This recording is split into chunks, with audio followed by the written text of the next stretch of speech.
விவசாயிகள் வளம் பெற வேண்டும் என்பதற்காக, விவசாய தொழிலாளிக்கு நிரந்தர வேலை கிடைக்க வேண்டும் என்பதற்காக நீண்ட காலமாக ஈரோடு மாவட்டம், திருப்பூர் மாவட்டம், கோவை மாவட்ட விவசாய பெருடி மக்கள் பல ஆண்டுகளாக சுமார் 50 ஆண்டு காலம் போராடி வந்தார்கள். அந்த போராட்டத்துக்கு தீர்வு காண்கின்ற விதமாக அனைத்து இந்திய அண்ணா திராவிட முன்னேற்ற கழக அரசுகின்ற பொழுது நான் முதலமைச்சர் இருந்த காலகட்டத்தில் 50 ஆண்டு கால கோரிக்கையை உங்களுடைய கனவு திட்டமான அத்திக்கடவு அவனாசி திட்டத்தை நான் கொண்டு வந்து நிறைவேற்றி கொடுத்தேன்.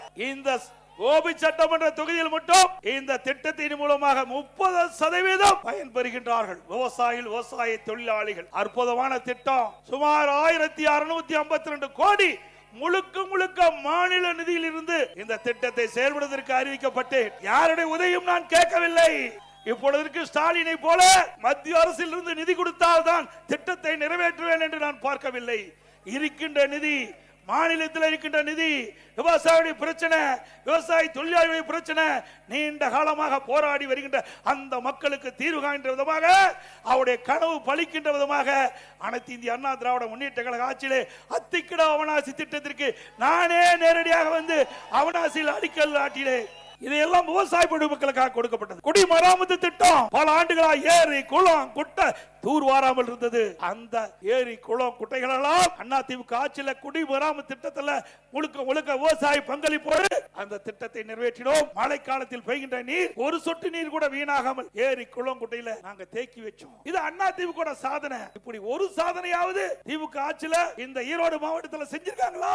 திராவிட முன்னேற்ற கழகம் 4 அதிகார மையம், ஒரு முதலமைச்சர் இருந்தாவே தாக்கு பிடிக்க முடியாது. தமிழகத்தில் 4 முதலமைச்சர் இன்றைக்கு தமிழ்நாட்டு மக்கள் ஆட்டி படுத்திக் கொண்டிருக்கிறார்கள். ஒரு திரு ஸ்டாலின், திரு உதயநிதி ஸ்டாலின், திரு சபரீஸ்வரன், திரு ஸ்டாலினுடைய மனைவி துர்கா, 4 பேர் ஆட்டி படைச்சிட்டு இருக்காங்க. அதனாலதான் தமிழ்நாட்டுக்கு சட்ட ஒழுங்கு நிரந்தர டிஜிபியை நியமிக்க முடியல. ஒரு டிஜிபியை நியமிக்க முடியாத ஒரு அரசாங்கம் எப்படி நாட்டு மக்களை காப்பாத்துவீங்க? ஒரு நிரந்தர டிஜிபி, சட்ட ஒழுங்கு நிரந்தர டிஜிபி இருந்தா தான் காவலர்களை சரியான முறையில் வழி நடத்துவார்கள். தமிழகத்திலே சட்ட ஒழுங்கு பாதுகாக்க முடியும். திராவிட முன்னேற்ற கழகம் பல முறை சொல்லி குறிப்பிட்டு விட்டோம். தொலைக்காட்சியின் வாயிலாக, அறிக்கையின் வாயிலாக, பேட்டியின் வாயிலாக தெரிவித்துட்டோம். இதுவரை நிரந்தர டிஜிபி சட்ட ஒழுங்கு நியமிக்கப்படவில்லை. இன்றைக்கு ஒரு டிஜிபி பணி ஓய்வு பெறுது என்று சொன்னால் 3 மாதத்துக்கு முன்பாகவே மத்திய யூபிஎஸ்சிக்கு அனுப்ப வேணும், மத்திய பணியாளர் தேர்வாணையத்துக்கு அனுப்ப வேணும். அந்த பட்டியலிருந்து 3 டிஜிபிகள் அதிலிருந்து தேர்வு செஞ்சு மாநில அரசுக்கு அனுப்புவாங்க. அதுல ஒரு டிஜிபியை நியமிக்க. இதுல என்ன உனக்கு கஷ்டமா இருக்குது? ஏன்னா அவருக்கு தேவையானவர்கள் இடம்பெறல. திமுகவுக்கு ஜாலர் போடுற டிஜிபி இதுல இடம்பெறல. அதனால உச்ச நீதிமன்றம் போய் இன்றைக்கு அந்த வழக்கு நடந்து கொண்டிருக்கிறது. இப்படிப்பட்ட ஆட்சி தேவையா? இன்னைக்கு காவல்துறை வைத்திருக்கிற திரு ஸ்டாலின் அவர்களே, சிறுமிக்கு என்ன பாதுகாப்பு கொடுத்திருக்கிறீர்கள்? அவருடைய வாழ்க்கை என்ன ஆகும்? நீங்க 104 கோடி நிவாரணம் கொடுத்துட்டா அதுக்கு வாழ்க்கை திரும்பி வந்துடுமா? இப்படிப்பட்ட ஒரு மோசமான ஆட்சி. முடிவு கேட்டுகின்ற தேர்தல் 2026 சட்டமன்ற பொது தேர்தல்.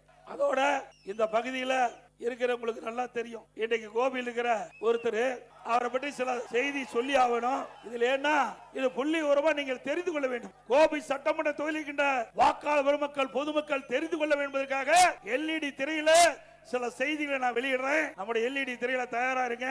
முதல்ல அத்திக்கடவு அவனாசி திட்டத்திற்கு எல்லா பல்வேறு கட்சி சேர்ந்தவர்கள் எல்லாம் நிகழ்ச்சியில பங்கு பெற்றாங்க.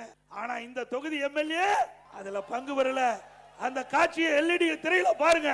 அத்திக்கடவு அவிநாசி திட்ட கூட்டமைப்பு என்பது அரசியல் கட்சியை சார்ந்தது அல்ல. இதில் பல்வேறு அரசியல் கட்சியை சார்ந்த விவசாயிகளும் தாங்கள் விவசாயிகள் என்று ஒரே குடையின் கீழ் இணைந்து எங்களுடைய வாழ்க்கை போராட்டமான அத்திக்கடவை நீரை தேடுவதற்காகத்தான் இந்த கூட்டமைப்பு உருவாக்கப்பட்டது.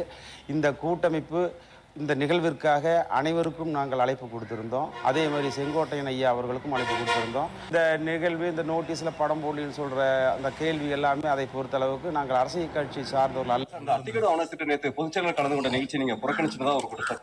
இந்த அத்திக்கடவு அவனாசி திட்டத்திற்கு ஏன் நீங்க கலந்து கொள்ளலன்னு சொன்னா, அந்த அத்திக்கடவு அவனாசி திட்டத்துல பேக்டோ இருந்தது. அதுல தலைவர் படமும் அம்மா படம் இல்ல, அதனால வல்லினாங்க. ஆனா இப்ப யார் படத்தை வச்சுக்கிட்டு போய் கட்சியில, மாற்று கட்சியில சேர்ந்தீங்க? உங்களுக்கு அடையாளம் கொடுத்தது அதிமுக, உங்களுக்கு பதவி கொடுத்தது அதிமுக.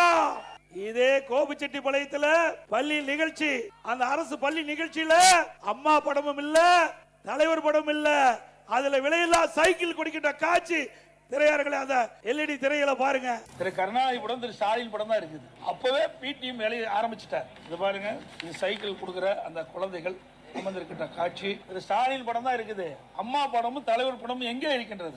திரு பார்த்தீங்கல்ல, ஆக வேண்டுமென்றே திட்டமிட்டு அந்த பல்வேறு கட்சி தலைவர்கள், அதிமுக மட்டும் இல்ல, பல்வேறு அரசியல் கட்சி தலைவர்கள், பல விவசாய சங்க தலைவர்கள், அனைத்து இந்திய அண்ணா திராவிட முன்னேற்ற கழக ஆட்சியில் தான் நாங்கள் 50 ஆண்டு காலம் போராடி வந்த அத்திக்கட அவனாசி திட்டத்தை நிறைவேற்றி தந்தீர்கள். அதனால் அதிமுகவுக்கு பாராட்டு விழா நடத்துகிறோம் என்று அவனாசிலே பாராட்டு விழா நடத்தினார்கள். இந்த தொகுதியினுடைய முன்னாள், இப்போ எம்எல்ஏ இல்ல, முன்னாள் எம்எல்ஏ இவரா உங்களுக்கு நன்மை செய்ய போறார்.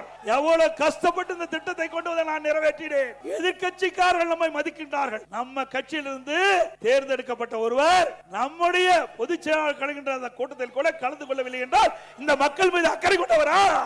அண்மையில ஒரு மாசத்துக்கு மீது நினைக்கிறேன், அவர் நான் மனம் திறந்து பேட்டி கொடுப்பார். கட்சி கட்டுப்பாட்டை மீறி ஏற்கனவே வேறொரு இயக்கத்தினுடைய முக்கிய பிரமுகர்களை சந்திச்சார். அதே தவறு, அதையும் நாங்கள் கண்டுகொள்ளவில்லை. அத்திக்கட அவனாசி திட்டத்திலே பங்கு பெறவில்லை, அதையும் நாங்கள் கண்டுகொள்ளாமல் தான் இருந்தோம். அவருக்கும் உண்டான மரியாதையை நாங்கள் கொடுத்தோம். ஆனால் அவர் திருந்தவாடி அல்ல. அதற்கு மாறாக நான் மனம் திறந்து பேசுகிறேன் என்று சொல்லி இங்கே கோபிச்செட்டிப்பாளையத்திலே ஒரு பேட்டி கொடுக்கிறார். அந்த பேட்டியிலே அவர் சொன்ன செய்தி அங்க LED திரைக்காட்சியில பாருங்க. 10 நாள் என்னுடைய கருத்தை பிரதிபலித்திருக்கிறேன். இதற்கு ஒரு காலக்கெடு வைத்திருக்கிறேன். ஆக கெடு விதித்திருக்கிறார். 10 நாள்ல எடப்பாடி பழனிசாமி இந்த இணைப்பை முன்னிறுத்தல் என்றால் நானே முன்னிருந்து நிறுத்துவேன் என்று தலைமைக்கு எச்சரிக்கை கொடுக்கின்றார். அப்படிப்பட்டவரை நாங்கள் எப்படி இயக்கத்திலே தொடர முடியும்? அப்படிப்பட்டவரை எப்படி இயக்கத்திலே தொடர்வதற்கு தலைமை அனுமதிக்கும் என்பதை எண்ணிப்பார்கள். மூத்த தலைமை கழக நிர்வாகிகளோடு கலந்து ஆலோசித்து தலைமைக்கு எதிராக பொது வெளியிலே பேட்டி கொடுத்ததுனால அவர் பதவியை விடுவித்தோம். அப்பொழுதாவது திருந்துவார் என்று பார்த்தோம். அப்பொழுதும் திருந்தவாடி அல்ல. மரியாதைக்குரிய தேசிய தலைவராக விளங்கிய பசுமன் ஐயா முத்துராமலிங்க தேவர் நினைவகத்திற்கு போனாங்க. அங்க போகும்போது அனைத்து இந்திய அண்ணா திராவிட முன்னேற்ற கழக அடிப்படை உறுப்பிலிருந்து நீக்கப்பட்டவரோடு எந்த தொடர்பு வைத்துக் கொள்ளக் கூடாது என்று பொதுக்குழுவில் நிறைவேற்றப்பட்டு தீர்மானிக்கப்பட்டிருக்கிறது. அப்படி பொதுக்குழுவால் அடிப்படை உறுப்பிலிருந்து நீக்கப்பட்டவர்கள், அவரோடு எந்த உறுப்பினரும் எந்த கட்சி நிர்வாகிகளும் தொண்டரும் அவரோடு தொடர்பு வைத்துக் கொள்ளக் கூடாது என்று பொதுக்குழு தீர்மானம் நிறைவேற்றப்பட்டிருக்கிறது. அப்படி இருக்கின்ற பொழுது பொதுக்குழு தீர்மானத்திற்கு எதிராக அவர் நீக்கப்பட்டவரோடு அந்த நினைவிடத்துக்கு செல்கிறார். பிறகு வேறு என்ன செய்ய முடியும்? தலைமை கழக மூத்த நிர்வாகிகள் அழைத்து பேசி அவர் இனி இந்த இயக்கத்தில் தொடர்வதற்கு லாயக்கற்றவர். அதனால அவர் அடிப்படை உறுப்பினர் நீக்கி இருக்கிறோம். ஏதோ எடுத்தோம் கவைத்தோம் அல்ல. ஆனால் அவர் வேண்டுமென்றே திட்டமிட்டு கிட்டத்தட்ட 2-3 ஆண்டு காலமாக இயக்கத்துக்குள் இருந்து இயக்கத்திற்கு எதிராக செயல்பட்டவர், இயக்கத்துக்கு துரோகம் விளைவித்தவர். அதனாலதான் அவர் இன்றைக்கு அந்த அதிமுக நீக்கப்பட்டிருக்கின்றார். அது மட்டுமல்ல, இன்னொரு செய்தி, இந்த நீக்கப்பட்டவர் திரு வைத்தியலிங்கம், திரு OPS எங்க கோபிச்செட்டிப்பாளையத்தில் அவர் ஒரு கூட்டத்தை போடுறாங்க. அந்த கூட்டத்தில் திரு வைத்தியலிங்கம் அவர்கள் பேசுறார். அந்த காட்சியும் இந்த LED திரையரங்குல பாருங்க. சீனியர் நான் மதிக்கக்கூடிய இப்படி தப்பித்தனமாக நடந்து கொண்டாரே, ஒரு தகுதியே இல்லாமல் ஏமாற்றி கோபிச்செட்டிப்பாளையத்திலே வெற்றி பெற்றுக் கொண்டு வந்தார். இப்படி அவர்களே பேசிட்டாங்க. யாரு இவர்? ஒவ்வொரு முறையும் சட்டமன்றத்தில் இவர்களை எல்லாம் அழைத்து அங்க இருக்கின்ற கேண்டீனுக்கு அழைச்சிட்டு போய் இந்த ஆட்சியை ஏதாவது தொந்தரவு கொடுக்க வேண்டும் என்று திட்டமிட்டு அவர்களை விஷமத்தனமாக அவர்களை வெளியேற்றிட்டு இவர் வந்தார். இப்பொழுது என்னாச்சு? என்னைக்கு நல்லது செஞ்சா நல்லது நடக்கும், கெட்டது செஞ்சா ஆக இந்த இயக்கத்திற்கு யார் துரோகம் செய்கிறார்களோ அவரெல்லாம் ஆண்டவன் பார்த்துக் கொள்வான். அனைத்து இந்திய அண்ணா திராவிட முன்னேற்ற கழகத்தை பொறுத்த வரைக்கும் உங்களில் ஒருவனாக இங்கே இருந்து பேசிக் கொண்டிருக்கின்றேன். நான் இன்றைக்கும் தொண்டன். இங்கே இருக்கின்ற ஆயிரக்கணக்கான பேர்ல நானும் ஒருவன். இவரை போல சுயநலவாதி நான் அல்ல. இயக்கத்திற்கு எவ்வளவு சோதனை, எந்த இயக்கத்திற்கும் இல்லாத சோதனை. பொன்மனச்செம்மல் புரட்சி தலைவர் எம்ஜிஆர் காலத்தில் சோதனை தொடங்கப்பட்டது. அந்த சோதனை வென்று முதலமைச்சரானார் புரட்சி தலைவர் எம்ஜிஆர். அவர் மறைவுக்கு பிறகு அதிமுகவுக்கு சோதனை. மாண்பு அம்மாள் அந்த சோதனை வென்று தமிழகத்தினுடைய முதலமைச்சராக, அதே போல இப்போ இருக்கின்ற சோதனை வென்று உங்களுடைய மகத்தான ஆதரவின் பேரிலே அதிமுக கூட்டணி வெல்லும். அதிமுக ஆட்சி அமைக்கும். மாற்று கட்சிக்கு போயிருக்கிறார். எங்கிருந்தாலும் வாழ்க. போனவர் சும்மா இருந்தா பரவாயில்ல, தூய்மையான ஆட்சி கொடுப்புன்னு சொல்றார். அப்ப பொன்மனச்செம்மல் புரட்சி தலைவர் எம்ஜிஆர் இருக்கின்ற பொழுதும் சரி, மாண்பு அம்மா இருக்கின்ற பொழுது நீங்க அமைச்சரா இருந்தீங்க. நான் முதலமைச்சர் இருந்த பொழுதும் என்னுடைய அமைச்சரவையில் அமைச்சரா இருந்தீங்க. அப்பெல்லாம் தூய்மையான ஆட்சி நான் கொடுக்கலையா? நல்ல ஆட்சி கொடுக்கலையா? ஆக வேண்டும் என்று திட்டமிட்டு துண்ட மாத்தினா அவருடைய கருத்து மாறி போச்சு. நீங்க எந்த கொம்பனாலும் அதிமுகவை வீழ்த்த முடியாது. இந்த எடப்பாடி பழனிசாமி ஒருவர் இல்ல, 2 கோடி அதிமுக தொண்டர் இருக்கின்றார். இந்த எடப்பாடி பழனிசாமி இல்ல, இங்க இருக்கின்ற யாராவது பொதுச் செயலாளர் வருவாங்க. அதிமுக ஜனநாயகம் உள்ள கட்சி. இது ஒருவரை நம்பி இருப்ப கட்சி இல்ல, பல்லாயிரக்கணக்கான தொண்டரை நம்பி இருக்கின்ற கட்சி.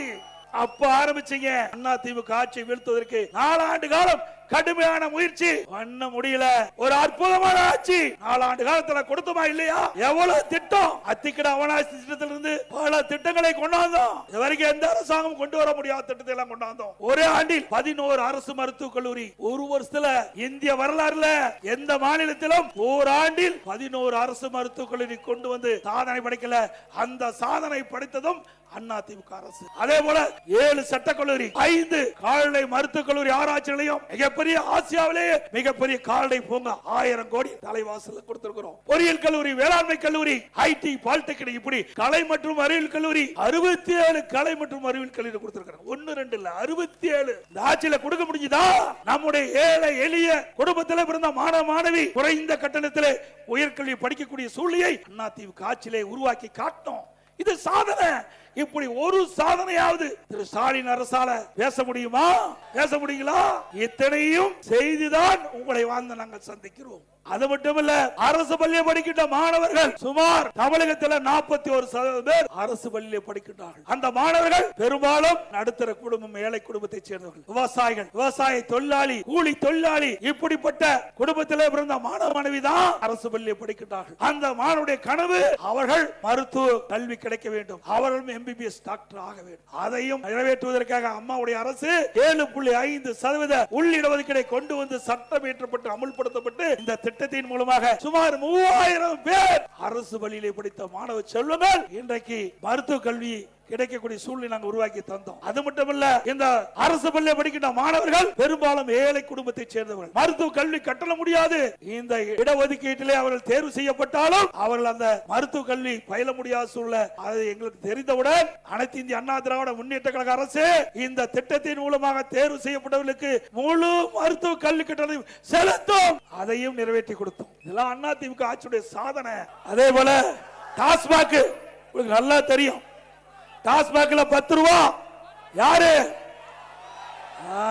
நல்லா தெரிஞ்சு வச்சிருக்கீங்க. செந்தில் பாலாஜி. நம்ம ஆளு கடைக்கு போகாதீங்க. திமுக அதிகமா கடைக்கு போகிறாங்க. அவன் பணம் தான் மேல போயிட்டு இருக்குது. ஒரு பாட்டிலுக்கு 10 ரூபா. அவர்கள் கூடுதலா அந்த டாஸ்மாக் கடையில வாங்கினாங்க. ஒரு நாளைக்கு 1.5 கோடி பாட்டில் விக்குது டாஸ்மாக் கடையில. அப்படின்னா மேலிடத்துக்கு ஒரு நாளைக்கு கிட்டத்தட்ட 15 கோடி போகுது. மாசத்துக்கு 450 கோடி, வருஷத்துக்கு 5400 கோடி போயிருக்குது. அதே போல இந்த நம்முடைய பட்டியலின மக்கள், ஆதிராட மக்கள், அருந்தின மக்கள், அந்த மக்களுக்கு வீடு இல்லாத மக்களுக்கு பல லட்சம் மதிப்புள்ள அற்புதமான கான்கிரீட் வீடு கட்டி கொடுக்கப்படும். அது மட்டுமல்ல, அவள் வயது வந்தவர்கள் தனி குடித்தனம் போகின்ற பொழுது அவர் வாரிசுகளுக்கு வீடு இல்லாம இருக்குது. அப்படிப்பட்டவர்களுக்கு அரசாங்கம் நிலத்தை வாங்கி அந்த அருந்தின மக்களுக்கும் ஆதிராட மக்களுக்கும் அவர்களுக்கும் தனித்தனி வீடு பல லட்சம் மதிப்பிலே கட்டி கொடுக்கப்படும். நீங்க பாத்தீங்கன்னா பணத்தை திருடுவாங்க, நகையை திருடுவாங்க.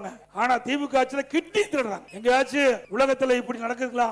தமிழ்நாட்டில் தான் நடக்குது. அது திமுக எம்எல்ஏ மருத்துவமனை. அங்க இப்படிப்பட்ட ஒரு கொடுமையான சம்பவம் நடந்திருக்குது. இதுவும் முழுமையான விசாரணை இல்ல. அண்ணா திமுக ஆட்சி வந்த பிறகு இதையெல்லாம் விசாரித்து உரிய நடவடிக்கை எடுக்கப்படும். அதே போல SIR வாக்காளர் சிறப்பு தீவிர திருத்த பட்டியல், அந்த பட்டியல இன்றைக்கு அந்த பணி நடந்துகிட்டு இருக்குது. வருகின்ற கழக நிர்வாகிகள் பொதுமக்கள் இந்த SIR பணியில முழுமையாக கலந்து கொண்டு உங்களுடைய பெயரை வாக்காளர் பட்டியலில் இடம்பெறுவதற்கு அந்த விண்ணப்ப படிவத்தை முழுமையாக பூர்த்தி செய்து சம்பந்தப்பட்ட அலுவலருக்கு ஒப்படைக்க வேண்டும் என்று அன்போடு இந்த நேரத்தில் கேட்டுக்கிறேன். அதுபோல கூட்டத்திற்கு வந்துள்ள கழக தொண்டர்கள் பொதுமக்கள் பத்திரமா வாகனத்தில் வீடு போய் சேர வேண்டும் என்று அன்போடு கேட்டு மக்களை காப்போம், தமிழகத்தை மீட்போம்.